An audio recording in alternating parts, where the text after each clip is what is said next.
down. Welcome to Mash on This, Mashable's daily culture and entertainment show that gives you tomorrow's biggest news stories today. I'm your host, Craig Stevens, that sells a sunburned skin, also known as Dory Greenberg. On Mash on This, we give you a quick rundown of what we think is the best the internet has to offer. So be sure to tell us what you think in the comments throughout the show, and we'll get to your comments at the end of the show. Now, if you don't mind, let's get into it. So at this point, we all know that President Trump fired FBI Director James Comey last night. But do y'all know how he did it? He basically fired Comey the same way a middle schooler would break up with his girlfriend. Instead of acting like a grown-up and telling it to his face, the White House gave a letter to reporters who then reported about it on the evening news, which Comey was watching last night. He saw the news while addressing his FBI employees in Los Angeles, which I can imagine is beyond mortifying. The firing happened right before Stephen Colbert taped The Late Show, and like the rest of us, he had a lot to say. Did Trump forget about the Hillary emails that Comey talked about? I mean, thanks for the presidency, Jimmy. Now don't let the door hit you where the Electoral College split you. I'm sad. My heart is thumping. My pulse is racing. He fired the FBI director who has said under oath that he's investigating the Trump campaign's ties with Russia. No rationale has been given yet as to why, but it came on the recommendation of Attorney General Jeff Sessions. I think I might know why. I think he was fired because Comey couldn't guess the name Rumpelstiltskin. Now, Trump sent Comey a letter in which he writes, "While I greatly appreciate you informing me on 3 separate occasions that I am not under investigation, I, and nevertheless, concur with the judgment of the Department of Justice that you are not able to effectively lead the Bureau." Does everything have to be about him? "Well, I greatly appreciate you telling me that I am an amazing lover. I am leaving you for a younger woman on the advice of the Department of Justice." There is so much to digest with this news, but we do want to point out that a couple of hours ago, the New York Times reported that days before he was fired, Comey had asked the Justice Department for more resources to aid the Bureau's Russia investigation. He had specifically met with Deputy Attorney General Rod Rosenstein, who is the Smithers to Jeff Sessions' Mr. Burns. But rest assured that Trump can fire whomever he wants, but he should know that this investigation will not go away, no matter how many times he tweets about it. Since this news broke about James Comey late yesterday, the press have been scrambling like manic chickens to find any sort of newsworthy nugget that they can be the first to break. But it's really hard when there's so much fake news floating around these days. Like this tweet from @InternetHippo that a lot of people on the internet believe to be true.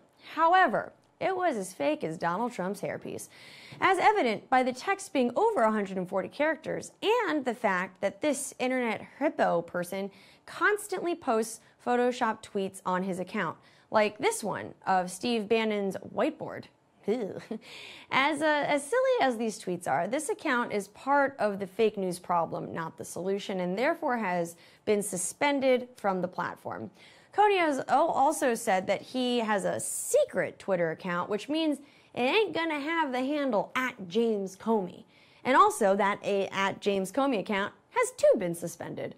The moral of the story, and of all fake news tales, is to stay skeptical and don't be afraid of critical thinking, you dinguses. And now for our bummer of the day. Today, we're all mourning the loss of Christopher Big Black Boykin, who suffered a fatal heart attack on Tuesday morning at the age of 45. Many people remember laughing their asses off while watching Big Black and his petite sidekick Rob Dyrdek get into ridiculous situations on the MTV show Rob and Big. Rob Dyrdek took to Twitter and, in a series of tweets, expressed how saddened he was about the loss of his best friend. In addition to being Dyrdek's bodyguard, Boykin also served in the U.S. Navy and started a clothing line named after his catchphrase, "Do Work," in 2007. He brought joy into so many people's lives, especially teenagers in the early 2000s, and he will be truly missed.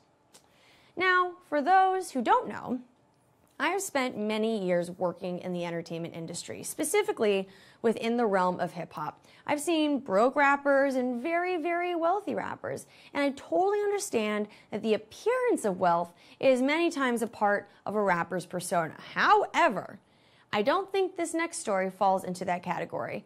Recently, the rapper Bow Wow, formerly known as Lil Bow Wow and legally known as Shad Moss, posted this pic to both Twitter and Instagram, which suggests that he has been traveling by private jet for his Growing Up Hip Hop Press tour.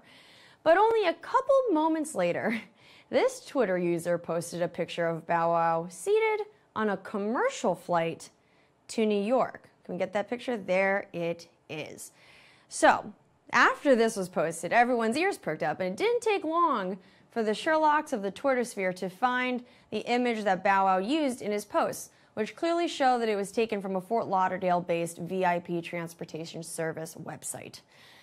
People are so confused yet entertained by this story that it has spawned a whole new internet hashtag, of course named Bow Wow Challenge.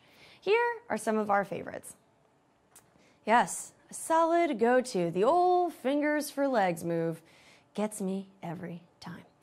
And here's another great one, although I have to assume that even a toy car version of a Range Rover could be pretty pricey. And finally, you don't have to fake having money when you can fake having love instead. It's so much more depressing. So what do you think about Bow Wow's fake stunting moves? Should he just keep the fantasy contained in his music as artistic expression and not straight up lie to his fans? Let us know in the comments. Woo woo. This next story is about a courageous young woman who stared death in the face and said, "Not today." Now, there's nothing wrong with 17-year-old Megan Flaherty, and there is especially nothing wrong with the way she decided to arrive at her prom. Let us watch, shall we? No way! Rehearse or real coffee. Not really sure who the two guys are, but we hope that Megan knows them very well. And here they are dragging her out slowly as to not damage the very expensive casket. And there she is, Megan Flaherty, alive and ready to kill the dance floor at prom. Now, I have so many questions about this whole situation. How did she approach this request to her parents, and what were their initial reactions? Does living in Jersey suck so much that the best way to get around is in a hearse? Is this a nod to Jersey's mafia reputation? Was this actually paid by the mafia? What is this girl's favorite Marilyn Manson song? But more importantly, why isn't she wearing black? And does life really stop mattering once high school is over? But also, does life even matter at all? I know many of these burning questions will go unanswered, but there is an answer to some of them. According to a Facebook post from Megan's mother, Megan decided about a year ago that she wanted to be a funeral director and has already donated her time to helping in funeral services. Also, apparently the hearse driver is her mentor. And yes, she did check with her date to make sure the whole death thing was cool. So to all the people out there saying that this stunt was insensitive and tasteless, y'all just gotta stop taking life so seriously. Like, go take a ride in a hearse and live a little. Thanks. Punny as always. It's amazing to see a person who is clearly put on this earth to do their job. There is a new video that is blowing up the internet that shows a man entering numbers on a keypad and just shut up and watch a master at work.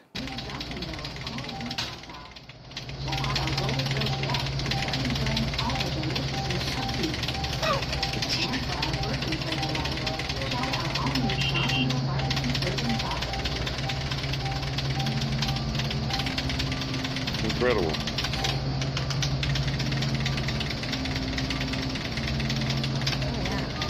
He really got down there and did it. I don't really know exactly what he's doing, and to be honest, it doesn't even matter. But what does matter is that this guy needs to take his act on the road. Maybe even record an album of him doing this. It's both soothing yet inspiring, and I would give him all of my money to do my taxes. Except I have Sarah to do them. Sarah, our lovely producer, does my taxes, and I have been audited 3 times.